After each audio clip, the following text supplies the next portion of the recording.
Hello everyone. In this video, I will guide you step by step on how to log into your BPER Banca online banking account. First, open your web browser on your device. Go to the search bar and type BPER Banca, then press enter. From the results, click on the official website link and wait for the page to fully load. Once you are on the home page, look for the button that says Customer Login. This is usually easy to find on the main page.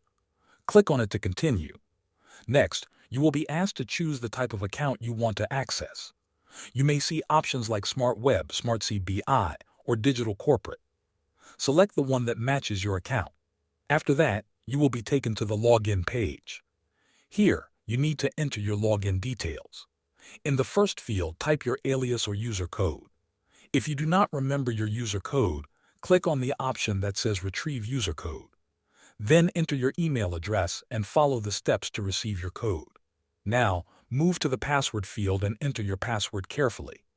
If you forgot your password, click on Recover Password. You will need to enter your user code or your telephone number, then follow the instructions to reset your password. Once all the details are entered correctly, continue by clicking the Login button.